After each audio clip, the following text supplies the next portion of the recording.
আমার ভিডিওর টপিক মূলত আমি আনারস গাছ এনেছি অনেকগুলো। তো আমরা এই জায়গাটা পড়েছিল অনেকদিন ধরে, আমি ভাবছিলাম যে কী লাগাই ছায়া জায়গায় কী ভালো হয়। তো আমি তাই বাজার থেকে কিছু আনারস গাছ কিনে আনলাম, এগুলো আমি রোবো। তো এখন আনারস কিনতে গেলে তো অনেক টাকা খরচ, তো সেই জন্য আমি বাড়ি আনারস গাছ লাগিয়ে দেখবো যে কেমন আনারস হয় না হয়। তো চলো বেশি না বকে ভিডিওটা শুরু করা যাক। ভিউয়ার্স, তোমরা দেখতে পাচ্ছ অলরেডি আমি চারাগুলো বাজার থেকে নিয়ে চলে এসেছি। তো এই চারাগুলো অল্প অল্প করে খুঁড়ে এগুলো বসাতে হবে। চারাগুলো দেখতে পাচ্ছ ছোট ছোট চারা, এগুলো খুঁড়ে বসিয়ে, এবং এগুলো সোজাভাবে বসালে হবে না, এগুলো কাঁধভাবে বসাতে হবে। যদি আমরা এগুলো সোজাভাবে বসাই তাহলে বৃষ্টির জল পড়ে কিংবা কোনোভাবে জল পড়ে এগুলো খুব শিগগিরই নষ্ট হয়ে যাবে এবং গাছগুলো ভালোভাবে ধরবে না। তো সেজন্য আমরা গাছগুলো যেভাবে কাঁধভাবে আছে সেইভাবে কাঁধভাবে বসিয়ে দেব, দিয়ে গাছগুলোকে ভালো করে বসিয়ে চেপে চেপে দেবো। বেশি পুঁতলেও হবে না, অল্প অল্প পুঁততে হবে যাতে তাড়াতাড়ি শিকড়গুলো ধরে।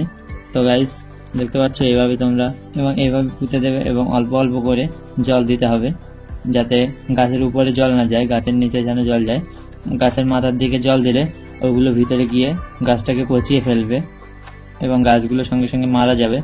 তো এইভাবে গাছগুলো রুইতে হবে, এবং গাছগুলো আমার আব্বু রুচ্ছে, তো আমি ভিডিও করছি এবং আমার ছোট ভাই জল দিচ্ছে গাছগুলোতে।